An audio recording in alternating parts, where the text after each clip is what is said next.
Segundo bloco do Antenados, na geral, estamos debatendo, discutindo, repensando a estrutura eclesiástica e a administração eclesiástica da igreja. Será realmente que é necessário a gente ter tantos departamentos em tempos que a gente fala em reforma política? A gente tem que cortar e acabar com burocracia. Não está na hora de uma reforma na estrutura de igreja? A gente tem que ter 10 departamentos para fazer uma frente de trabalho?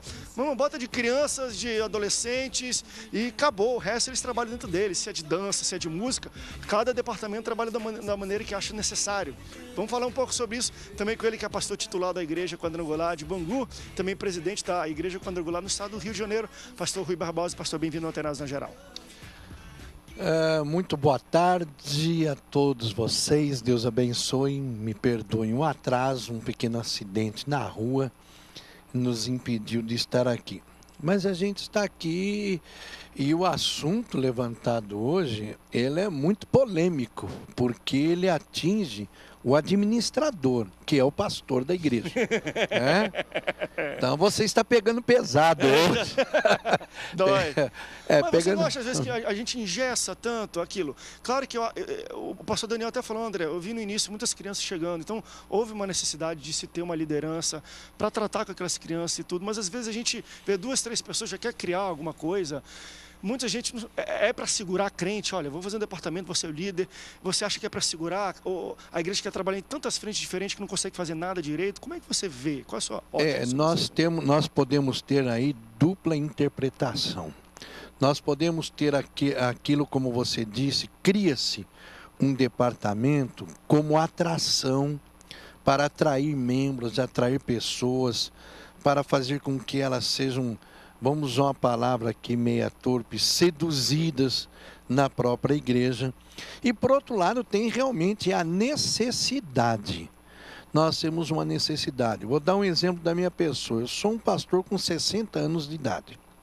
E a minha criação na juventude ou na adolescência era uma visão, era um comportamento que era um mundo.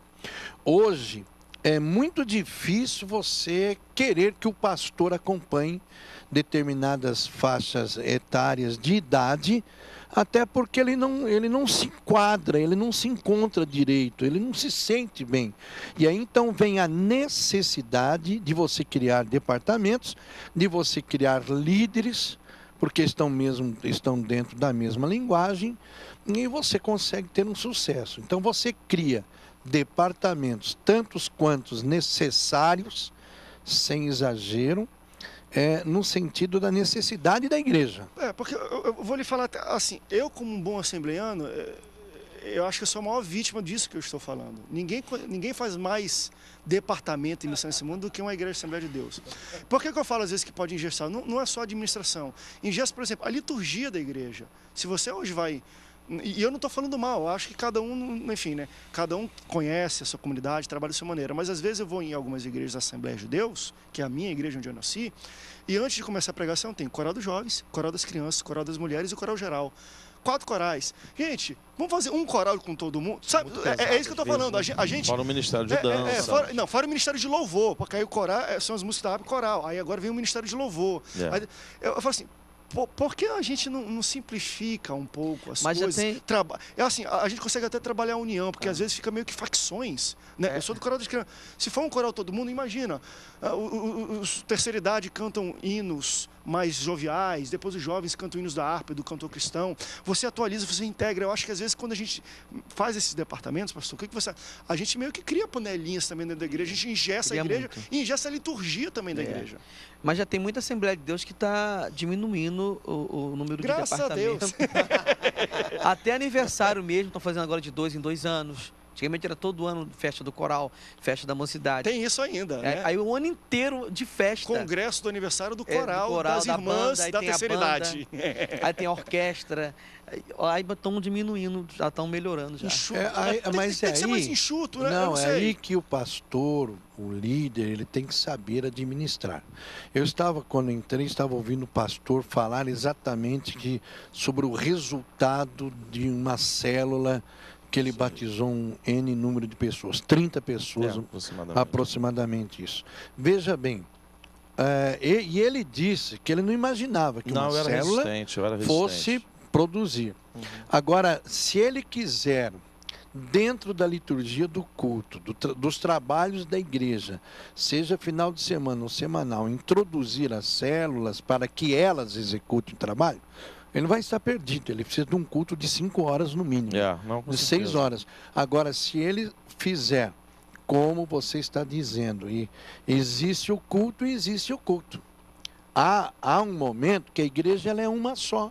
Não há departamento, não há divisão de idades, não é um só, não há diretorias.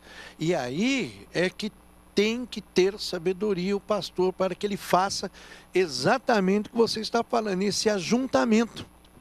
Que é a única maneira, aliás, é o único momento das panelinhas se juntarem e de se fazer um paneleiro. É um extremo e o outro. É isso que eu ia falar, a gente vê duas vertentes vertentes aí. Às vezes você aí. vê igrejas que o pastor é centralizador. Né? E ele não tem a habilidade de delegar. Ele até canta, né? Não tem nem grupo de louvor. Ele Toca, que canta.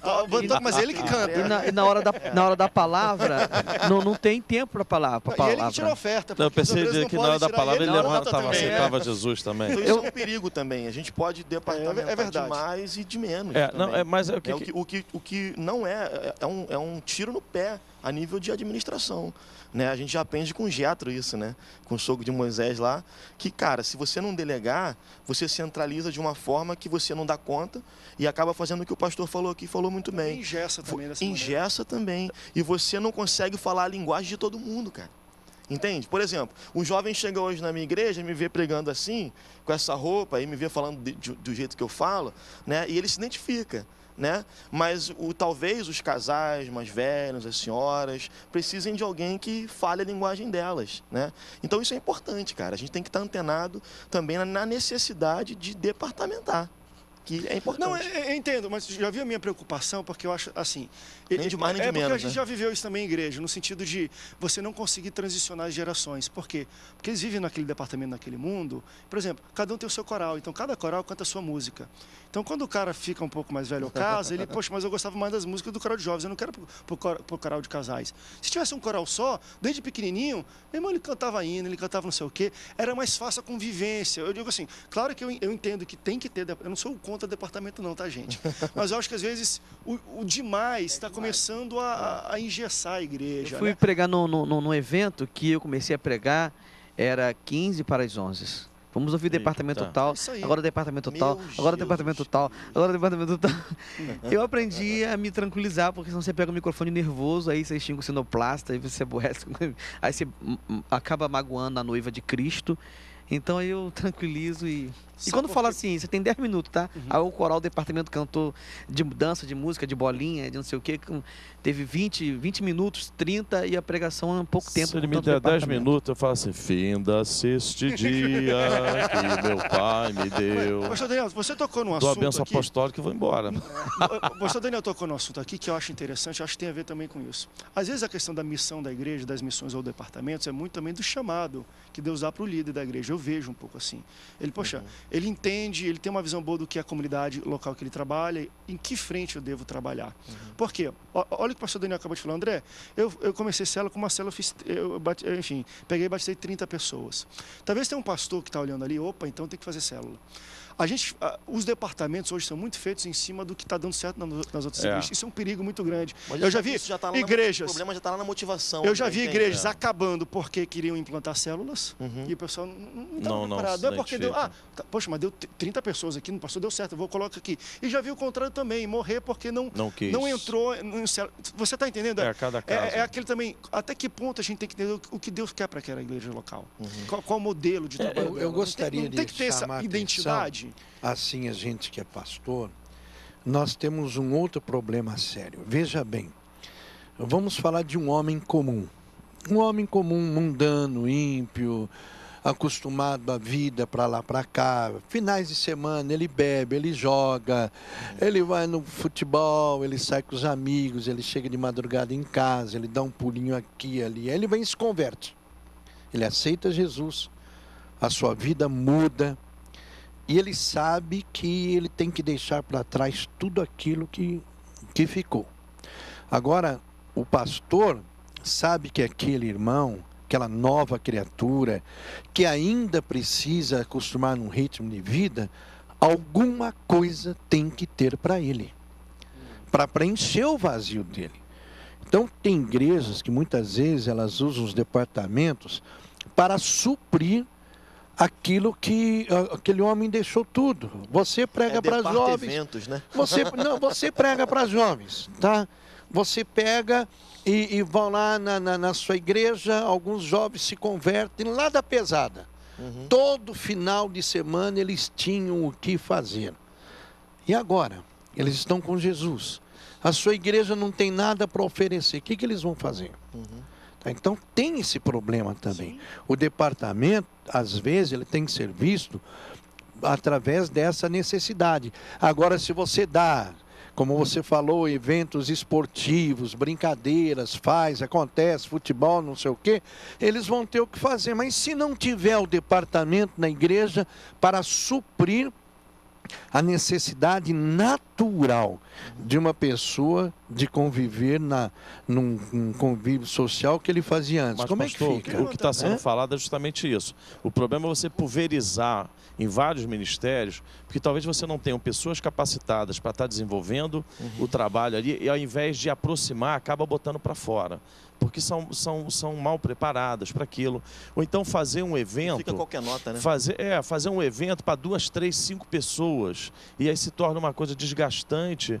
Então, assim, quando a coisa é mais enxuta, você consegue... Porque não é só essa questão do evento que vai cativar essa pessoa que está chegando. Porque aí volta a coisa da igreja primitiva, de que nós tínhamos... havia a comunhão. Era um bem comum. Era uma comunhão. Então, eu tenho que, como cristão, entender o seguinte. Eu entendo que só existe um único ministério na igreja, que é o pastor, que é o líder desse ministério. Esse pastor ele vai criando subministérios para as pessoas estar ajudando a ele no serviço da obra. Só que aí, quando você pulveriza vários ministérios, tem pessoas que elas assumem aquele ministério como o meu ministério. Eu sempre falo isso na minha igreja, que eles não tem ministério nenhum aqui. Só quem tem o ministério aqui é o anjo da igreja, que é o pastor, e você está aqui para somar. Se não for para somar, é melhor então nem vir, porque senão você vai dividir. Então, assim, quando a gente vai, à medida que chega a necessidade, você vai criando mecanismos, né, seja de esporte, seja, por exemplo, um grupo que sai às sextas-feiras para jogar bola ou para jantar, e aí cada igreja tem a sua realidade. Por exemplo, igreja próximas à comunidade, você tem que ter coisas na igreja para estar recebendo essas crianças, passando um filme, passando pipoca, coisas que elas possam ter acesso. Se é uma igreja que tem uma condição melhor, e aí tem grupos, ou através de célula, ou através dos NEBs, né, que é grupo de estudo. Então, assim, eu acho que tem que haver ministério. O que a gente estava falando aqui é que às vezes tem tantos ministérios, e aí é mais para segurar o crente do que até para receber o novo. Então, assim, tem que ter a dança, tem que ter o cara que entra de skate. Poxa, eu me converti, eu ando de skate. Pô, mas aí se eu tiver uma prostituta também, se converter, eu vou ter o ministério do prostíbulo, porque... Então, assim, eu não posso atender a toda a demanda que chega. Eu tenho que ter uma visão, eu tenho que ter uma linha de pensamento. Agora, a gente vai conseguir atuar em tudo? É complicado. Break. E aí eu vou levantar isso. O propósito da igreja é fazer subministério para atender a necessidade recreativa ou das pessoas. Eu falo, às vezes, eu converso com alguns pastores, às vezes eu sou duro nisso. Eu falo, às vezes você vai numa igreja que tem coreografia, a Assembleia de Deus bomba, que não era para ter. Eu falo, querido, as meninas não sabem nem dançar direito. O que elas fazem não tem nada a ver com a música. Eu falo, por que você tem um ministério de coreografia aqui? Só porque elas gostam de coreografia? Eu me preocupo nisso quando a gente monta estruturas eclesiásticas na igreja, porque as pessoas gostam daquilo simplesmente. Então qual é o propósito? É para elas virem aqui dançar e depois vir no culto e dançar? Mas isso vai alcançar pessoas? Por que eu digo isso? Que aí eu vou querer entrar no próximo bloco. Quando a gente deixa de fazer um monte de coisa que ocupa o nosso tempo, sobra tempo para a gente fazer coisa relevante. Eu digo isso como Boas Novas. A Boas Novas foi um ministério de televisão que começou dentro de uma igreja. E só foi possível a gente fazer um negócio que cresceu desse jeito, porque a gente deixou de fazer um monte de outra coisa. Não tinha ministério de dança, não tinha ministério de louvor, de coral, não tinha quase nada. A gente tinha crianças, adultos e mídia. E aí dá pra fazer. E assim, a gente alcança mais gente como? Com o nosso ministério de dança, de música, de coral, de 20 coisas dentro da igreja, ou com o ministério de mídia que cresce quando a gente faz com excelência? É dentro disso que eu quero colocar, porque quando a gente deixa de fazer o que todo mundo faz, a gente consegue fazer o que ninguém faz. Eita Deus, power phrase. Vamos pro rápido break, daqui a pouco a gente volta. Não sai daí, antenados. Volta já já. Hoje eu prego, rapaz.